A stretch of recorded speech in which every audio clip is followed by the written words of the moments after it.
Olá. A ideia dessa aula é que os alunos trouxessem dúvidas, né, para a gente resolver os exercícios que foram colocados dentro dessa lista de exercícios que estão nos slides. Porém, não surgiu nenhuma dúvida de aluno, e a segunda vez que eu estou remarcando essa aula, e não tem alunos presentes. Então, eu vou resolver alguns exercícios aqui, para deixar postado aqui para vocês estudarem aí para a prova, que vai ter aí na primeira semana, quando a gente retornar do recesso, tá? Por causa do que eu tive com Covid aí semana passada, então não consegui dar aula na semana passada, e deixei preparadas as coisas aqui para essa semana, né? Então, na sexta-feira eu tentei essa aula, hoje novamente estou tentando essa aula. Eu vou deixar gravado a resolução de alguns exercícios, a gente transfere da avaliação de exercícios que era para ser nessa semana, a gente transfere aí para a semana da retomada aí das atividades depois do recesso, né? Então, dentro desses slides de exercícios aqui, então, como fazer a instalação, são coisas que vocês já viram, né? Então, a ideia era exatamente revisar alguns conceitos e fazer os exercícios. Eu vou direto para os exercícios aqui, tá? Então, instalação do CodeBlocks.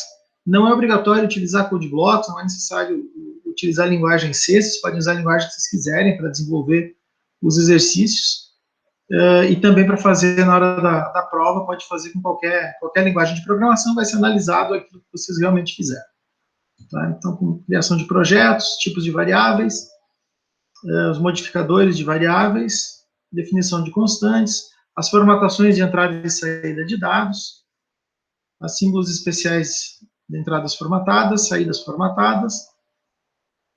Então, aqui tem já um exemplo, tá, de saída de dados, utilizando aqui, vou usar como exemplo a linguagem de programação C, e a entrada de dados também, entrada de dados formatada, utilizando scanf. Então, como saída de dados, printf, e como entrada de dados, o scanf, que está sendo utilizado aqui nesses exemplos. Então, aqui tem um exemplo completo, com a definição de uma constante. Então, aqui no começo, a gente tem a definição de uma constante, depois cria uma função principal que vai executar o nosso algoritmo. Esse algoritmo é para calcular o raio, tá, de uma circunferência. Então, definição de variáveis. Então, duas variáveis aqui foram criadas do tipo double, uma variável chamada raio e uma variável chamada perímetro. Uma saída de dados para mostrar alguma informação na tela, uma entrada de dados para ler um valor do tipo double, ele vai ler o raio lá, que é do tipo double, vai calcular o perímetro utilizando essa fórmula. Terminando, ele apresenta o resultado, mostrando aqui no primeiro porcento F é o raio, no segundo porcento F é o perímetro que vai ser exibido. Então, essa aqui é a forma padrão da linguagem de programação C para fazer essa criação de programas básicos, aqui, de algoritmos básicos. Os operadores aritméticos, soma, subtração, multiplicação, divisão e resto da divisão de dois inteiros. E os operadores relacionais, para verificar se os valores vão retornar verdadeiro ou falso, qualquer um deles. Então, igual, igual, para dizer se os valores são iguais. Não igual, exclamação igual, para dizer se eles são diferentes. Menor, maior, menor ou igual, maior ou igual. Então, esses são os operadores relacionais, normalmente são utilizados dentro dos laços, dos desvios condicionais e dos laços de repetição. Normalmente se utilizam, então, esses operadores aqui. E os operadores lógicos, quando vocês precisam trabalhar com duas operações condicionais, duas ou mais operações condicionais. Então, a exclamação é o não, os dois E's comerciais é o E. Então, nesse caso, a primeira e a segunda parte precisam estar corretas para o resultado ser verdadeiro. E aplica, ou seja, duas plicas, dois pipes, dizendo, tá? Dois pipes, para ser uma das duas sendo verdadeiras, ele já vai considerar como sendo verdadeiro, tá? Ou, então, o não faz a negação, o E, os dois precisam ser verdadeiros, o ou, um dos dois sendo verdadeiro, já é suficiente. E aqui, então, a gente tem começam os exercícios. Então, cada pedaço, nesses slides que vocês forem ver, cada pedaço tem tem 3 ou 4 exercícios, assim, para vocês desenvolverem. Então, eu vou fazer esse primeiro aqui. Então, leia 2 notas de um aluno e informe a sua média. Tá? Então, isso aqui a gente vai desenvolver aqui no Code Blocks. Esse aqui eu já tinha desenvolvido. Deixei pronto aqui na aula passada. Então, aqui dentro, primeiro vai criar um projeto para fazer a criação dentro do Code Blocks, cria o arquivo, e todo projeto, quando se trabalha com linguagem de programação C, só pode ter uma função que é do tipo main. Essa função é que ele vai executar quando você inicializa o teu sistema. Então, aqui no caso, a leitura de duas notas, foi definido então duas variáveis N1 e N2, para fazer a criação das duas notas. Faz a leitura, então escreve na tela para digitar a nota 1 e faz a leitura usando o scanf com o %F, porque o tipo de dados é float. Então, vai ler dentro do N1. Então, lembrar sempre que for usar scanf do e-comercial aqui na frente, porque a gente precisa passar o endereço da variável. Mesma coisa para a segunda nota. E aí a gente calcula a média que vai ser colocada aqui dentro da variável média. Então, N1 mais N2 dividido por 2.0. Aqui eu estou optando por colocar 2.0 para trabalhar tudo com formato float ou double, tá? Sem ter números inteiros aqui, não dá problemas depois com a linguagem C, ela é um pouquinho chata com relação a isso. Então, se a gente tem todos os valores sendo do tipo float, é melhor do que você ter misturado float com inteiro. Se for dois inteiros, o resultado vai ser um inteiro também. Se eu colocar 5 dividido por 2, o resultado vai dar 2, não vai dar 2.5 se for números inteiros, né? Então, aqui nesse caso aqui, a gente já tem dois floats aqui, e aí coloquei um float também aqui desse lado para manter o mesmo tipo de dados. E o resultado da média, então, ele vai mostrar aqui embaixo o resultado da média. Na execução do programa, então, eu vou digitar a nota 1, 7.8, nota 2, 6.5, e o resultado, então, 7.15, é a média e encerrou a execução do programa. Tá? Então, esse aqui é o primeiro exemplo de exercício que eu tinha deixado para vocês aí para serem executados. Tá? Os outros aqui são parecidos com esse, tá? Então eles tratam de entrada, processamento e saída. Então vai utilizar são somente esses comandos aí mesmo, é um cálculo que é executado, printf para escrever alguma coisa na tela e scanf para fazer leitura de dados de teclado. Seguindo na revisão, a gente tem os comandos de decisão simples. Tá? O comando de decisão simples é o C. Então, a gente trabalha com o comando if para fazer isso. Então, se uma determinada condição for satisfeita, ele executa o que está dentro do primeiro bloco de comandos. Se não, ele executa o que está dentro do segundo bloco de comandos. O else não é obrigatório, ou seja, se eu não tenho nada para executar, caso a condição seja satisfeita, não vai ter nada, só vai encerrar aqui dentro do primeiro bloco de comandos. Então, aqui nesse caso, ele está dizendo informe duas notas obtidas, está lendo as duas notas, é um outro exemplo que faz uma coisa muito parecida com o que eu mostrei antes para vocês. E aqui ele já faz um cálculo. Então, se a média for maior ou igual a 7, então lemos os operadores que eu falei antes, né? Então, M é a média que foi calculada aqui. Se ela for maior ou igual a 7, o aluno está aprovado. Se não, o aluno está reprovado. Então, o if é responsável por fazer isso. Tá? Ele vai executar um pedaço do programa ou outro pedaço do programa. Um pedaço dos algoritmos que estão sendo executados. Vou fazer esse primeiro exercício aqui. A ideia desse exercício que é, dados dois números distintos, informar qual deles é o maior. Então, eu vou fazer a leitura, vou fazer alterações em cima desse. Tá? Vou trabalhar com float aqui mesmo. N1 e N2. Vou fazer a leitura dos dois números. Tá? Então, vou pegar aqui e digitar o número 1. N1, número 2. Acento, não. Número 2. E aqui vai entrar a condição. Aqui vai fazer aquilo que realmente eu quero que o algoritmo execute. Então, eu vou colocar o quê? If, se o N1 for maior que o N2. Se o N1 for maior que o N2, eu vou colocar aqui como resposta.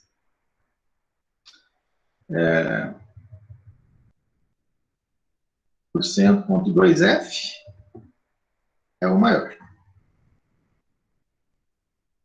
É o maior.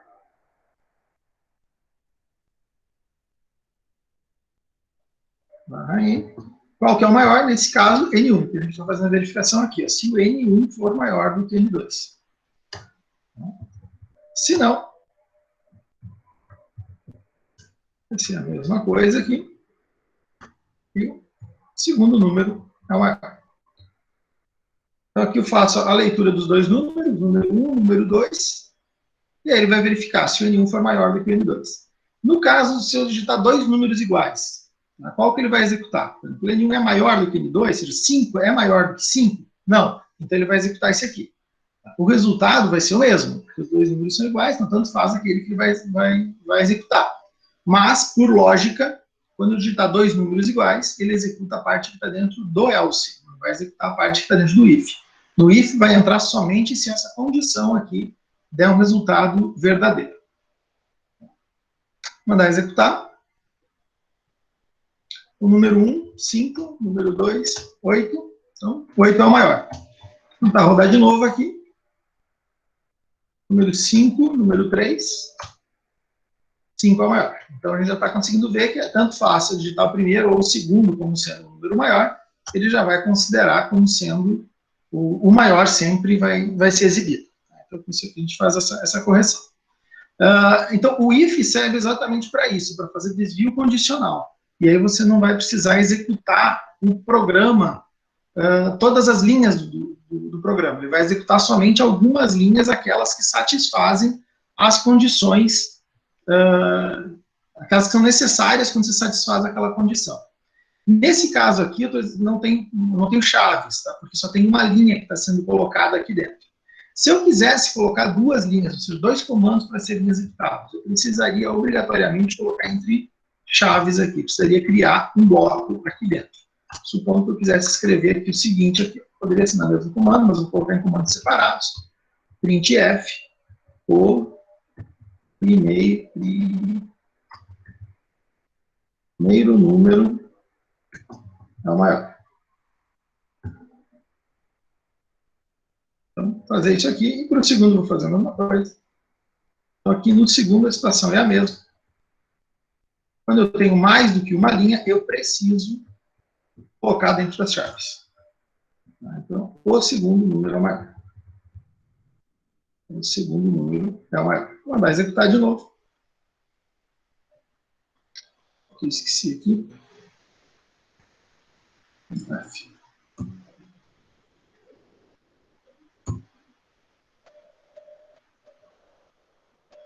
Número 1, 6. Número 2, 8. Então, o segundo número é o maior.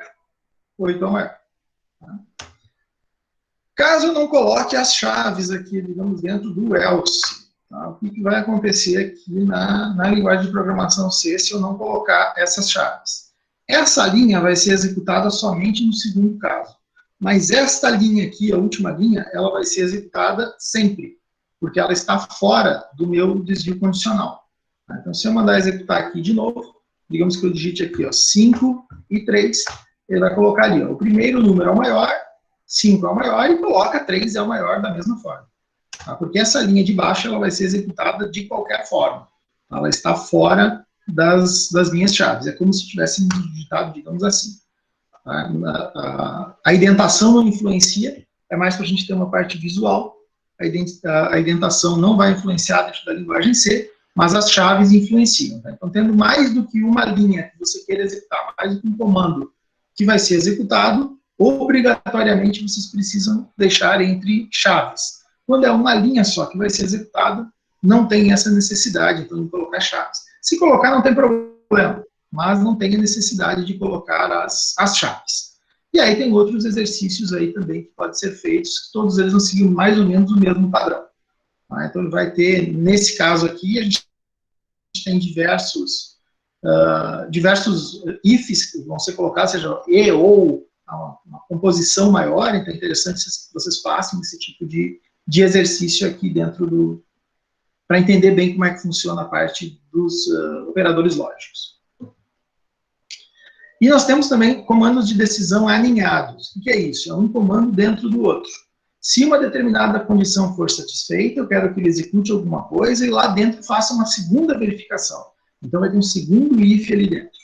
Tá? Então, isso aí a gente consegue fazer com que a gente trabalhe com uma quantidade muito grande de valores e consiga delimitar exatamente os espaços que a gente quer que esses valores, que valores vão executar cada uma das partes do nosso programa.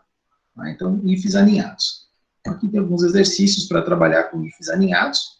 Eu vou pegar esse primeiro aqui para a gente entender.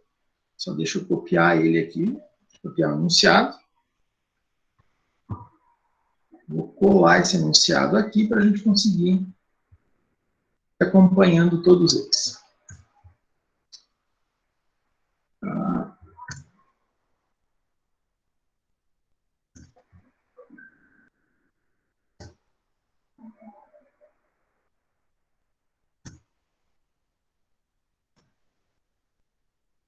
Aqui é comentário, né? Barra asterisco, asterisco, barra.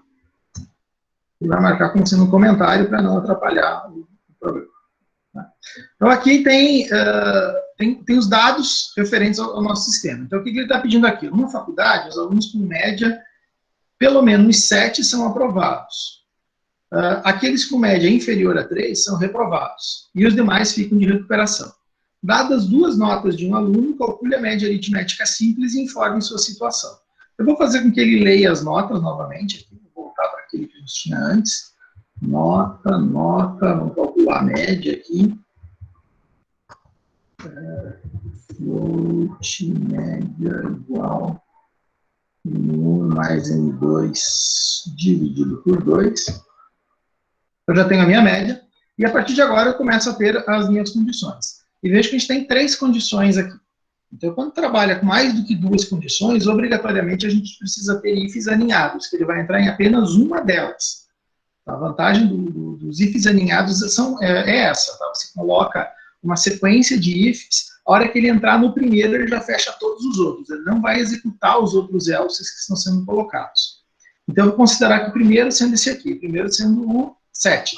Então, o primeiro if que eu vou fazer, o que vai ser? Se a minha média for maior ou igual a 7. Então, se a média for maior ou igual a 7, eu preciso dizer que o aluno está aprovado. O aluno está aprovado. E vou colocar a nota dele aqui do lado. 100.2F. Vírgula.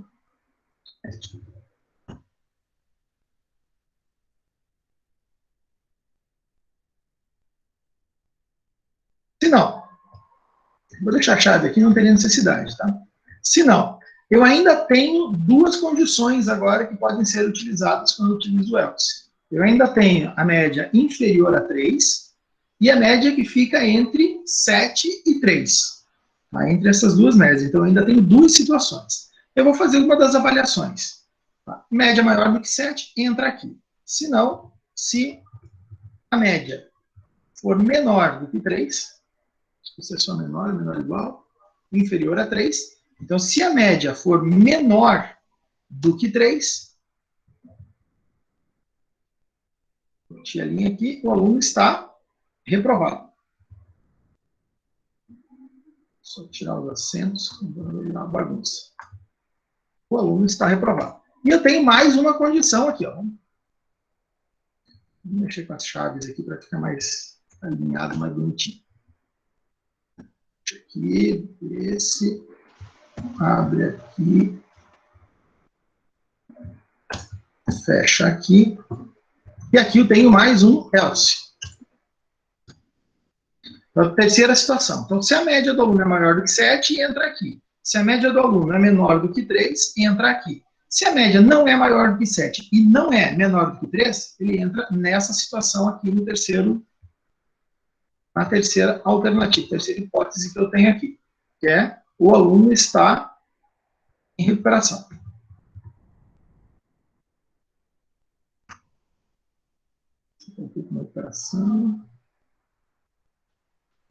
Recuperação. O aluno está em recuperação, a média é tal. Então, aqui, nesse formato que a gente tem aqui,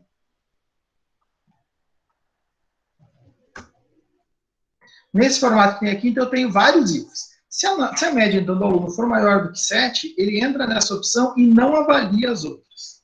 Se a média do aluno for menor do que 3, ele faz esta avaliação aqui do 7 Tá? Não é maior que 7, vai ser menor do que 3. Ele vem para o segundo, vem para o else e vai executar esse outro if. Nesse outro if, ele vai fazer o quê? Vai verificar, a média é menor do que 3? É. Então, ele executa esse pedaço do sistema aqui, do sistema, e não executa essa parte final. Tá? A grande vantagem de trabalhar com os ifs aninhados é essa. Tá? Isso aqui poderia ser feito com ifs separados também. Vou rodar isso aqui. Vamos, a nota do aluno foi 8 e 8. Então, o aluno foi aprovado com nota 8. Se eu mandar rodar de novo aqui, o aluno tirou, digamos, 4 e 1. O aluno está reprovado com nota 2,5. E se o aluno tirou as notas uns 4 e 7, tá? O aluno está em recuperação com nota 5,5. Tudo ok. Outra forma que eu teria para fazer isso, se eu não quisesse ter os ifs alinhados, era trabalhar com todos eles separados. O primeiro eu deixaria na forma como está aqui, se a média for maior ou igual a 7, mas eu não colocaria o else aqui. Entraria com um novo if. Só que agora, eu preciso fazer um outro tipo de avaliação aqui. Se a média for menor do que 3, ok. A média é menor do que 3.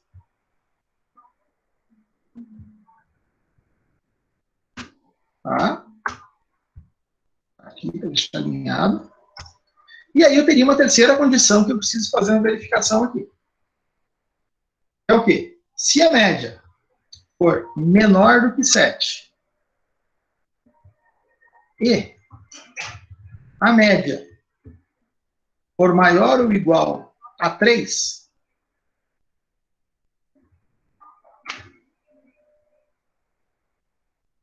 o aluno está de recuperação.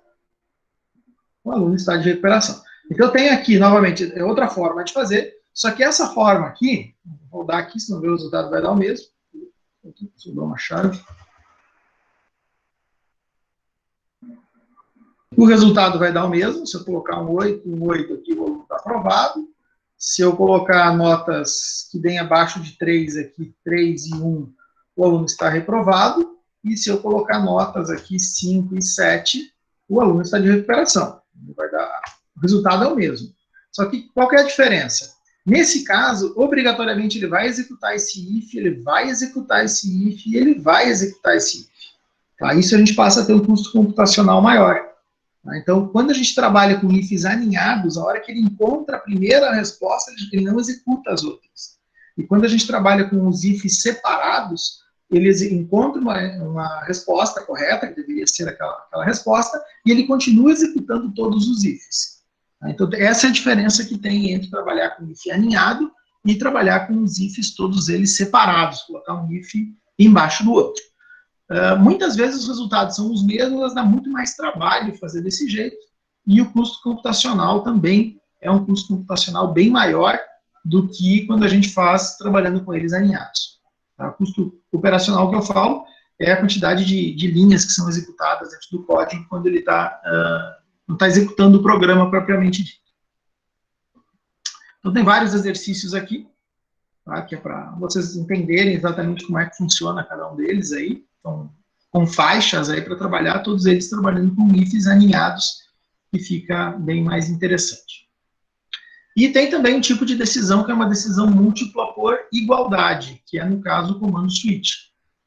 Quando a gente fala de comando de decisão, que é o if, dentro do if a gente consegue fazer comparações, maior, menor, diferente, maior, igual, menor, igual, tá? Consegue trabalhar com várias opções diferentes. Quando a gente trabalha com o comando switch, a gente está falando só do sinal de igualdade. Então, é um determinado valor que vai equivaler a uma constante. Então, você pega uma determinada variável, ela vai ser sempre igual a uma determinada constante. Então, nesse caso, você não tem comparador para ser trabalhado. O formato é muito parecido, tá? Então, switch, a expressão, ou seja, qual é a variável que você vai trabalhar. Case, qual é o valor que você quer que essa variável tenha. Tá? 2 pontos. Os comandos, ou lista de comandos que vão ser executados. Dentro do switch não existe a necessidade de você colocar chaves em cada um dos switches. O que faz o comando switch encerrar é o comando break. Então, você vai colocar a sequência de comandos todos que vão ser executados. E quando você quer encerrar a execução daquela opção, você utiliza o comando break que encerra já o comando switch. Então, no caso, o switch ele vai entrar numa opção e vai encerrar a hora que ele terminar encontrando o comando break. E no final ainda tem uma opção chamada default, que é caso ele não entre em nenhuma delas, você pode dar uma opção diferente para ser um comando diferente para ser executado. Default não é obrigatório para trabalhar com ele também. Aqui então, vou pegar esse aqui, ó, receba valores numéricos entre 0 e 5 e escreva-os de forma literal. Então, escrever 0, 1, 2, 3, 4, 5. Tá? Escrever os números. Então, isso aí é muito mais fácil para a gente fazer utilizando um comando switch do que utilizar um comando if. Tá? Deixa eu apagar esse aqui. Int número, int f, digite o número,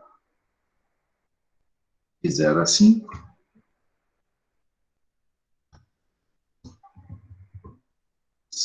F % D,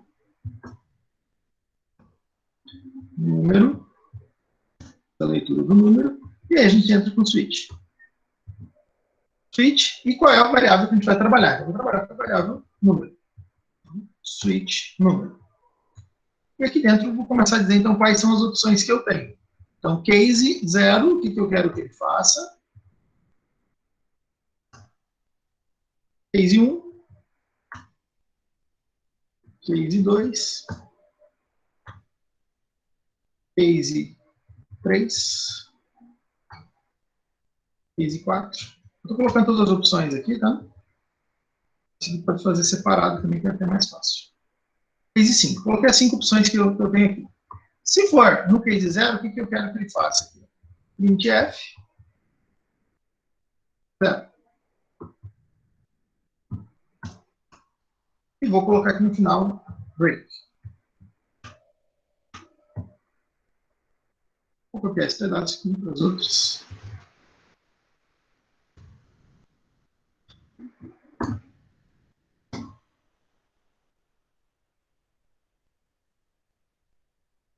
Para escrever o literal, né? Então, 0, 1, 2, 3, 4, 5. Não dá rodar. Então, digite o número 4. Ele foi lá e digitou o número, apareceu para mim o número 4. Vou mandar executar de novo aqui, digitar o 0, ele apresenta lá o número 0. Então, lembra que eu falei que não precisa ter chaves, tá? As chaves, elas iniciam aqui no comecinho, terminam aqui. Se você tiver ifs, um monte de coisa aqui dentro do case, ele vai precisar, tá? Tem um for, tem qualquer outra coisa, coloca pedaços grandes de programa, você vai precisar ter as chaves de cada um dos blocos que você está utilizando. O que não precisa ter é no caso dos cases. Vamos fazer um teste aqui, ó. Vamos tirar esse comando break daqui, ó. Eu vou tirar o break daqui e vou tirar o break daqui. Falei que o break é o que encerra o comando, né? Então, estou executando o switch, a hora que eu entro, ele vai encontrar, ele começa a executar. Se eu digitar 0, ele começa a executar a partir do 0 e ele vai terminar quando tem break. Tá? Então, se eu mandar executar isso aqui, ele vai digitar 0, ele vai colocar 0, 1, 2. Vou rodar aqui, então, se colocar o valor 0, 0, 1, 2. Tá? Então, a falta das chaves obriga a que seja utilizado, então, o comando break de forma correta. Tá? Se eu mandar executar aqui só o 1, ele vai executar 1, 2. A partir do momento que ele encontrou um que se parece, que é igual a ele, tá? Satisfaz a condição, daí para frente ele vai executar essas linhas. Tá? Então, tomar bastante cuidado com o break. E o que acontece se eu digitar aqui, por exemplo, o número 9? Nada, né? Encerrou o programa, não colocou nada. O que eu posso fazer aqui? Colocar um default. O default é qualquer outra coisa. Vou colocar aqui, printf, valor inválido.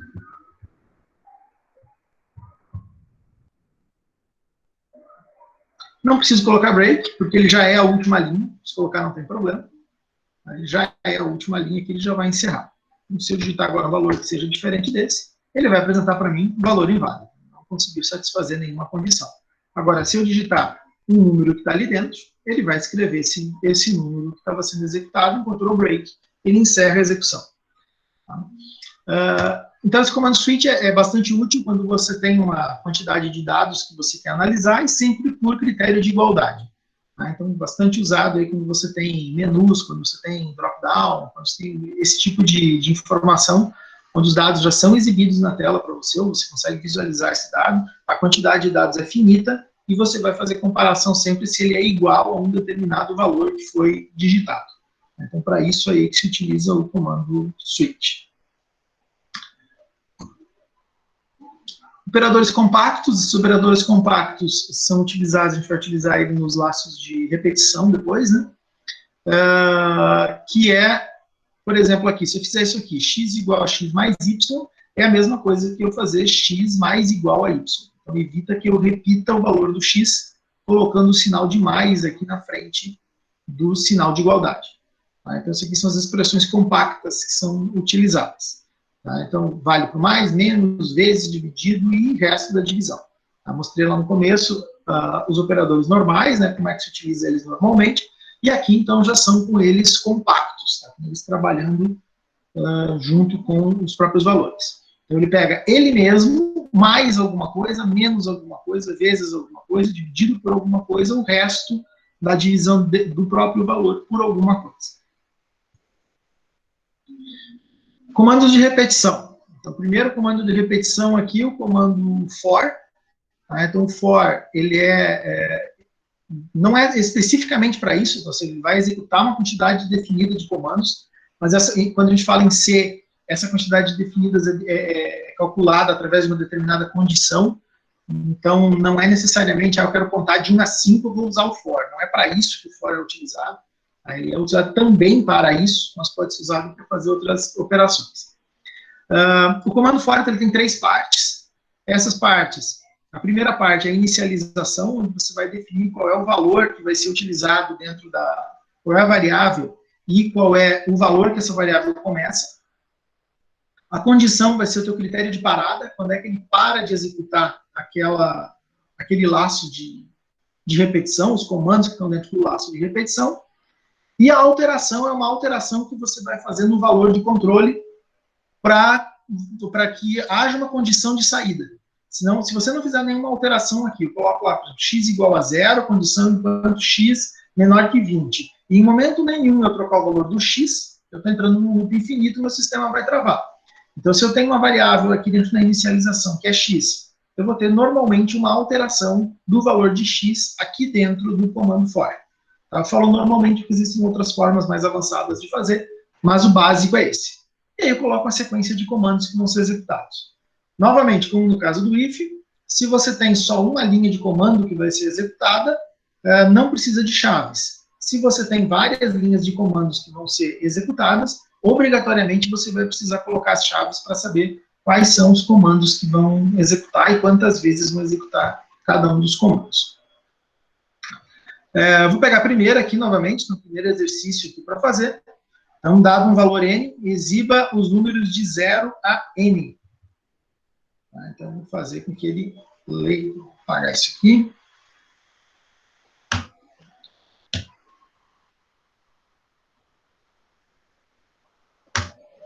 Então, dado um valor n, então eu vou ler o valor, tá? Int número aqui.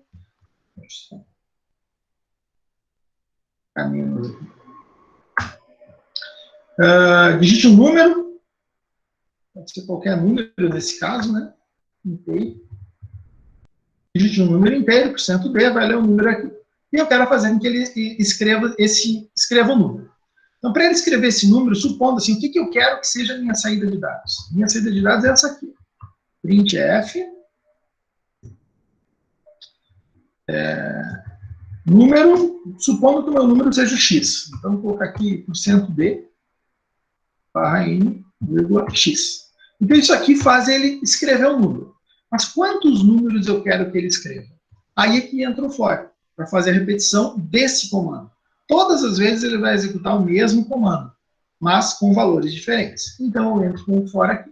For int x, que é a variável que eu estou utilizando aqui. Tá? Então, for int x igual a 0.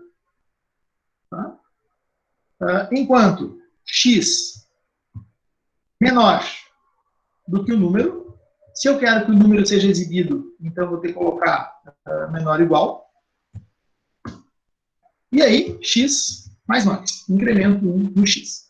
Como é uma linha só que vai ser executada, não tem a necessidade, então, de eu colocar chaves. Se fosse mais do que uma linha, eu teria que colocar chaves. Vou rodar aqui.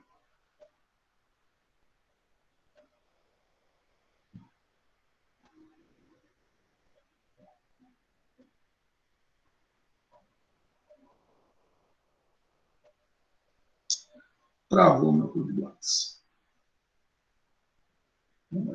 Aí. Digite o número inteiro, 5. O número 0, 1, 2, 3, 4. Tá? Então, se eu quero que ele digite, que ele apresente os números, por exemplo, de 1 a 5. Então, eu vou começar com o número 1. E aqui, menor ou igual ao número que eu quero.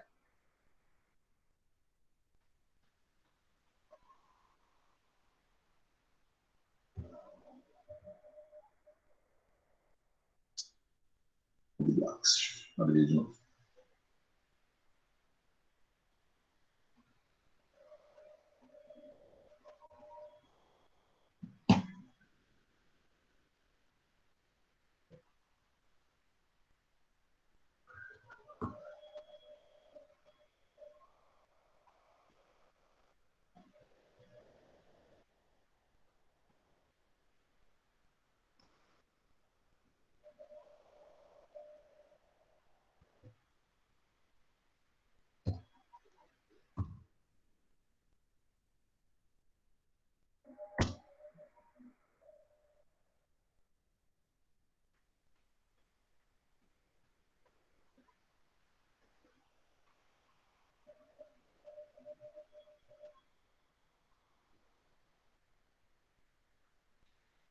Ok, rodar de novo aqui.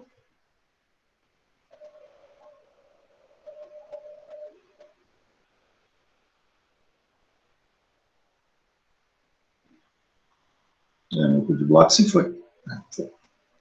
5. Então, número 1, 2, 3, 4 e 5. Então, o primeiro valor aqui você vai definir como sendo o teu critério de inicialização da variável. Depois, a tua condição de parada. Quando é que vai parar de executar? Ele começa no 1 e para de executar quando o x for igual ao número que está sendo exibido. E no finalzinho aqui a gente coloca em um x++ para fazer com que ele incremente esse número em uma unidade. Quero fazer isso ao contrário. Então, digamos aqui, ó, eu quero que ele vá do meu número enquanto x seja maior do que 0. E aí o meu x é menos. Eu mando diminuir uma unidade. Digitei o 5, então a primeira vez é 5, depois 4, depois 3, depois 2, depois 1.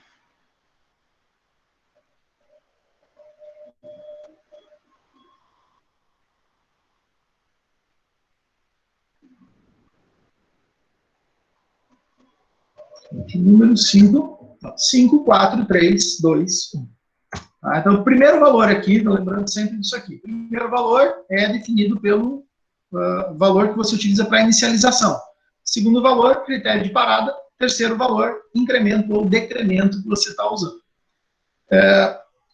Muitas vezes vocês vão estar utilizando aqui esse código block, dependendo da versão que vocês estão trabalhando, ele não aceita essa definição de variável aqui dentro, ele vai começar a dar erro. Tá? É problema de escopo do compilador que está sendo utilizado. Então, para resolver isso aqui, você tem que fazer isso aqui, ó, int x, então, você cria a variável x antes, e aí depois você vai fazer x igual ao número, o resto é igual. Tá? Só vai criar a variável antes, para dizer, ó, começa a valer aqui, ela vale o tempo todo, até lá no finalzinho essa variável vai ter valor. Então, o resultado é o mesmo, muda o escopo de variável, quando a gente cria ela aqui dentro do for, quando encerra o comando for, a variável deixa de existir, e nesse caso a variável continua existindo mesmo depois que encerrar o comando for. Então eu coloco 6 aqui, ó, 6, 5, 4, 3, 2, 1, ok. Tá?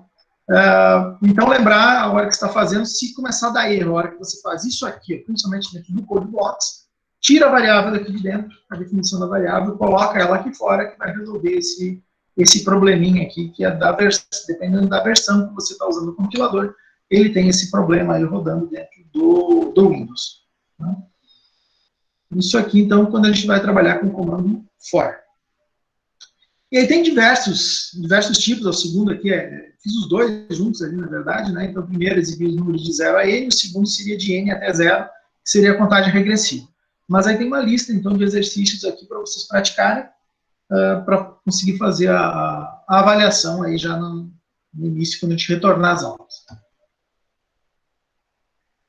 Repetição de pré-condição. Então, outro tipo de repetição, de laço de repetição que a gente tem, é a utilização do comando while. Se vocês tiverem dúvidas aí, pessoal, podem colocar aqui no chat, que eu estou acompanhando, tá? Não tendo dúvida, coloca no chat aí que eu paro e volto a explicação. A repetição, então, de pré-condição. A pré-condição ele vai começar a fazer uma avaliação antes de executar qualquer coisa. Então, pode acontecer, quando a gente usa o comando while, de não executar nenhuma vez aquilo que está dentro dos comandos que estão dentro do próprio comando do while, tá? Do laço do while. Pode acontecer isso. Tá? Por quê? Porque a primeira vez ele já não satisfez a condição, então pode ser que ele não entre nenhuma vez para executar aqui. Tá? Então, isso é chamado de pré-condição. Então, quando a gente utiliza para fazer isso, usa o comando while e uma determinada condição e uma sequência de comandos. Veja que isso aqui é muito parecido com o comando for, tá? Que a gente estava utilizando o comando for, então é muito parecido com o comando for. Eu vou fazer esses mesmos exercícios aqui, que eu fiz aqui antes, utilizando o comando while aqui. Aqui a gente fez com o for, aí eu vou fazer com o while agora aqui. Acontece, while enquanto, respondo aqui, fazer em ordem decrescente, enquanto o meu número for maior do que 0. Então, enquanto o número for maior do que 0, escreve o número. Isso aqui é bem parecido com o que a gente estava usando ali, a variável aqui é outra, número para aqui. Só que o que acontece? No comando for, a gente vai lá, define a variável que vai ser trabalhada, define o critério de parada e define uma condição de incremento e decremento que vai fazer com que a variável de controle, que é no meu caso o meu x aqui, seja alterado em algum momento. Quando a gente está utilizando o comando while, normalmente, aqui nesse formato que está sendo usado aqui, então while, número maior do que 0, eu digitei 5, ele vai escrever o número 5. Chegou aqui no final das chaves, ele retorna para o comando while. O que vai acontecer? Eu não alterei o valor de número. Então eu entrei no loop infinito. Então tem que tomar muito cuidado quando utilizo o while, que vocês precisam fazer com que exista uma alteração na variável que você está utilizando como sendo a variável de controle. Então, nesse caso, eu estou utilizando a própria variável número. Tá? Então, eu preciso fazer uma alteração nela. Poderia ser aqui, ó. Eu não precisaria ter, então, aqui. Eu estou alterando variável número, tá? Dentro do comando while. Poderia ser aqui ou pode ser separado. Tanto faz. Tá? Vou deixar separado, que é mais fácil para vocês entenderem. Vou só comentar isso aqui para não ficar do fora aqui.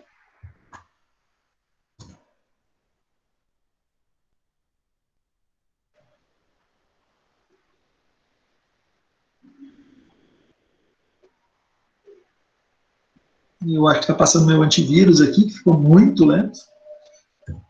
Então, 5. Então, aqui novamente, 5, 4, 3, 2, 1. Então, é exatamente a mesma coisa que a gente fazia dentro do for. Agora foi feito utilizando o comando while. Se eu quero mostrar esses números em ordem crescente agora, eu preciso ter uma nova variável. Então, vamos supor que eu vou ter minha variável x aqui. Eu vou dizer para ela que ela começa de 0. E aqui eu vou dizer o quê? Enquanto o meu x for menor ou igual ao número, que é a variável que foi lida aqui. Lembra que antes que eu fiz o exemplo com for, eu coloquei exatamente isso aqui para fazer o nosso controle. E agora eu vou mandar exibir aqui o x. E aqui, x mais mais. Então, agora eu quero que ele vá para o próximo elemento. Então, vejam, eu criei uma variável a mais, no for eu não precisava fazer isso, criava ela direto aqui dentro. Mas criei uma variável que passou a existir a partir desse ponto, e vou utilizar para fazer o meu controle aqui dentro. E dentro do comando, dentro do laço while, obrigatoriamente, então, eu faço uma alteração na minha variável x para que isso aqui tenha alguma mudança. Poderia alterar a variável número? Também. Tá? Poderia alterar qualquer uma das que façam alteração no meu critério de parada. Aqui eu consiga chegar no momento e dizer, ó, encerrou meu programa aqui, e ele vai saber que encerrou para conseguir terminar. Senão ele vai entrar em loop infinito e vai travar o teu sistema.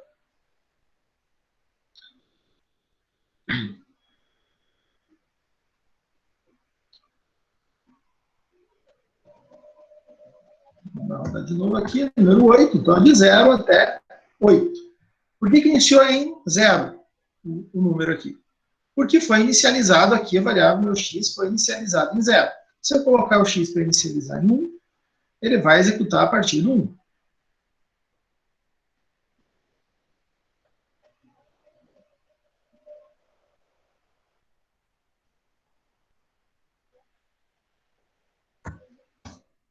Então, 1 a 8. Se eu quiser fazer com que ele vá de 2 em 2, x mais igual 2. Mais, faço com que ele some 1. Mais igual a 2, faço com que ele some 2. Ele vai somando de 2 em 2 agora.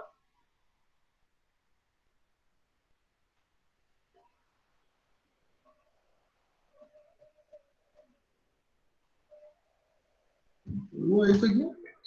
0, 2, 4, 6, 8.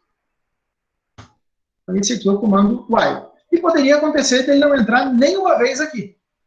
Tá? Se eu mandar colocar o seguinte aqui, ó, executar, número, 0. Escreveu o 0 aqui. Tá, 0 está executando. Se eu mandar executar aqui, menos 1. Não executou, não entrou nenhuma vez, aí não escreveu o número nenhuma vez. Então, isso é a pré-condição. Tá? Então, a gente fez uma condição superior aqui, está dizendo, ó, se não satisfizer isso aqui, não entra, não executa nenhuma vez. Digitei menos 1, ele terminou de fazer isso aqui, executou essa linha, executou essa, viu que não tinha que fazer, já veio para cá. Tá? Aqui é só comentário, encerro o meu programa aqui no final. Tá? Então, comando while serve para isso. Tá? Então, os dois fazem a mesma coisa, o while e o for, em formatos diferentes, mas os dois são usados para repetição. E outro sistema de repetição que nós temos, tá? outro comando que é usado para fazer repetição, é o comando do. O comando do, ele é de pós-condição. Então, obrigatoriamente, o que está dentro das chaves vai ser executado pelo menos uma vez. Tá? Então, é do while. Então, do, os comandos no finalzinho while e a condição. A condição vai ser a mesma que a gente utilizou aí dentro do comando while. A diferença é que, usando o comando do while, pelo menos uma vez ele executa os comandos. Tá? Então, eu vou fazer agora aqui o mesmo exemplo, utilizando o comando do while aqui. Tá? Então, vou fazer isso aqui. Então, para abrir, é do. Tá aqui os comandos que vão ser executados. E aqui no finalzinho eu coloco o meu while. Então, enquanto x menor ou igual ao número. Tá? Então, aqui, se eu mandar executar aqui,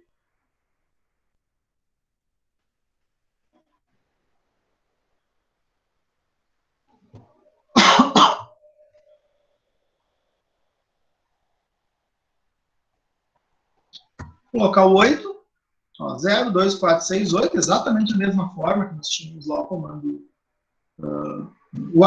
while. Agora tem a diferença. Se eu colocar o comando menos 1, ele vai executar aqui o número 0.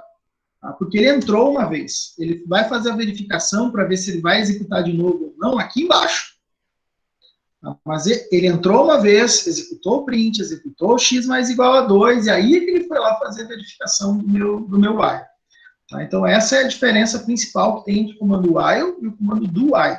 O while pode ser que ele não execute nenhuma vez. O comando do while, obrigatoriamente, uma vez, ele vai executar o laço de opções que tem aqui dentro. Quando utilizar um, quando utilizar o outro?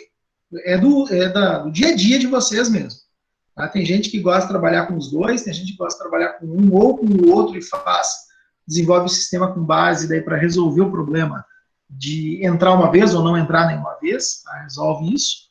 E tem gente que gosta de trabalhar só com o for, fazendo tudo dentro do for, que também vai resolver utilizando essa linguagem de programação.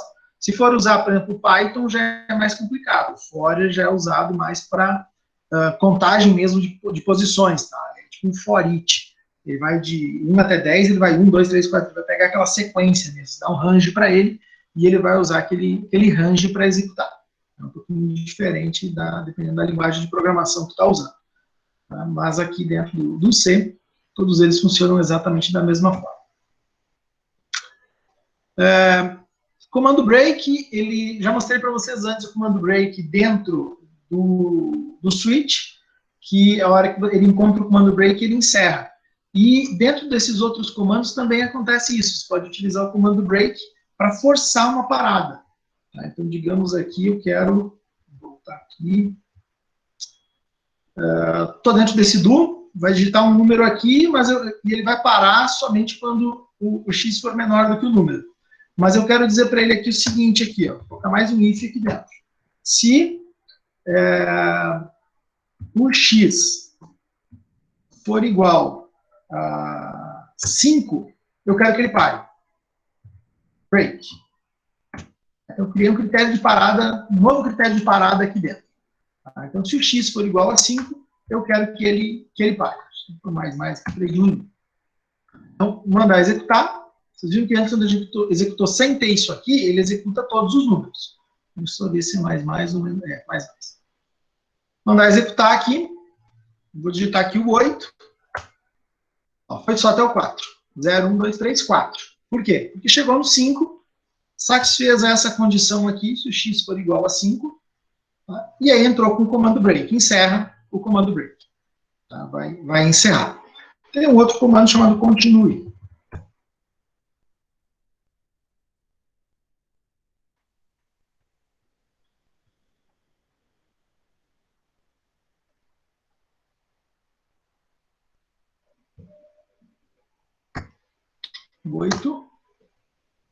Aqui, ele chega, termina de executar e volta lá para o comecinho.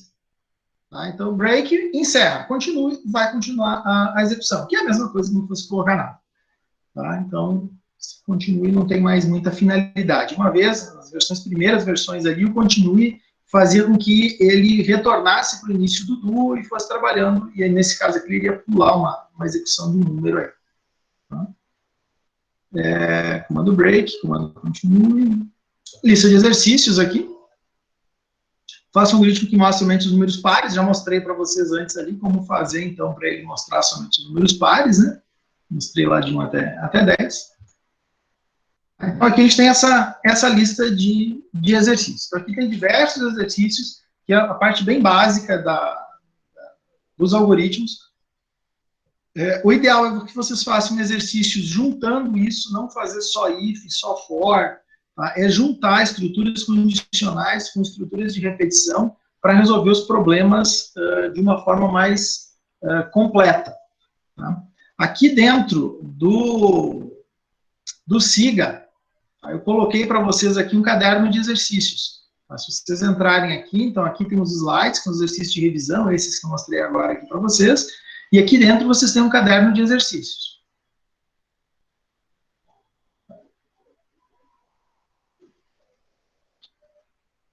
Deixa eu entrar de novo aqui, que não venceu.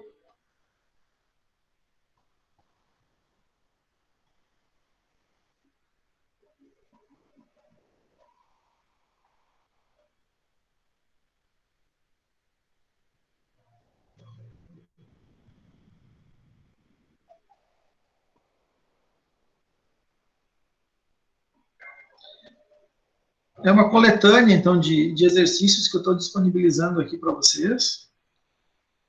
As avaliações, todas elas vão ser com base nesse caderno de exercícios, as avaliações que são feitas. Tá? E aí ele está separado aqui, tá? Exercícios de lógica, estruturas utilizando C, então, que é o if-else, estruturas com switch case, né, escolha caso, estruturas com faça para faça, que é o for, estruturas com enquanto e repita, tá? Então, que é o while e o do, e estruturas com alguns usando vetores e matrizes que eu não cheguei a trabalhar aqui, vetores, matrizes, registros, arquivos, isso a gente vai ver mais para frente. Tá? Mas, por enquanto, vai até a lista de exercícios aqui, até a página 22, mais ou menos, aqui tem a lista de exercícios. No começo aqui é uma lista de exercícios de lógica, tá? Para vocês praticarem um pouquinho de lógica. E começa depois aqui o caderno de exercícios mesmo com implementação. Tá? Então aqui você começa a ter que resolver algumas coisas utilizando a implementação. Então, faça um algoritmo que leia 2 números inteiros e imprima o quociente e o resto a divisão inteira do inteiro 1 por inteiro 2. E assim por diante. Então tem uma lista bem grande de exercícios aqui. Tá? Se eu não me engano, são 100 e poucos exercícios que tem no total, 150 exercícios. Tá? Esse aqui é o total. Façam alguns deles, vocês vão ver que muitos deles são muito parecidos uns com os outros. Tá? Mas façam alguns deles aí para vocês fixarem esses conteúdos.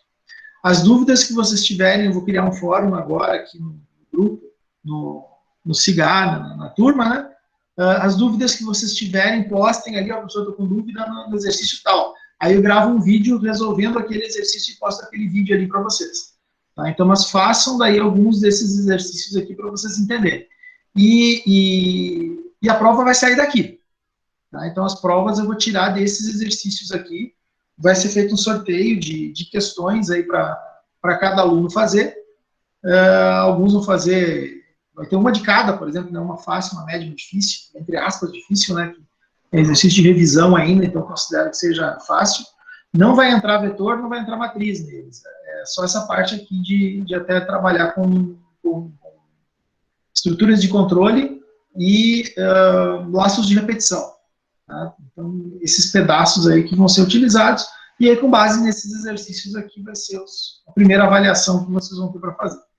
Tá? Então, façam esses exercícios, e na dúvida, quando vocês tiverem dúvida, alguma coisa aí, postem ali no grupo, para a gente ir tirando essas dúvidas de vocês. Estou aberto aí para questionamentos, se alguém tiver alguma dúvida, alguma coisa com relação a isso, agora aqui para tirar, quiser usar o microfone, ou se quiser usar o chat aí, à vontade.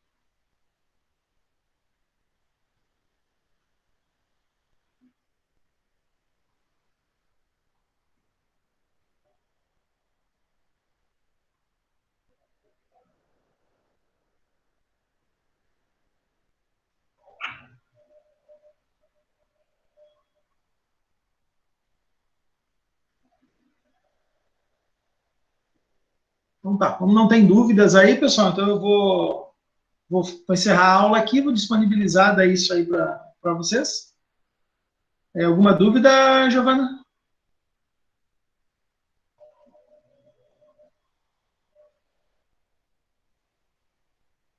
Boa noite, professor. Tudo bom? Oi, tudo bem. Oi. Beleza. Não, tenho algumas dúvidas sim, mas vou tentar fazer primeiro os exercícios, aí vou ver quais são as mais dúvidas que eu tiver, daí eu pergunto depois. Então tá, aí eu vou criar no fórum aqui, e aí você pode postar ali no fórum, que eu não vou olhar 24, 25, 31 e 1º. Não, os outros dias eu vou olhar esse fórum aí se tiver, mas esses 2 dias aí eu não vou olhar. Tá? Eu vou tentar responder aí logo no início, tá? E a prova vai ficar lá para o final da primeira semana, depois que a gente voltar. A gente volta dia 4, né? Então eu vou deixar a avaliação aberta até dia 9. Eu vou abrir ela na quinta-feira, dia 7, fica até o dia 9 aberta, aí 3 dias para vocês fazerem a avaliação. Que benção, muito então, obrigada. Até lá, para tirar as dúvidas aí. Bom? Tá bom, obrigado. Obrigado eu. Certo, então, pessoal? Então, até mais. Até. Boas festas aí, professor. Você também.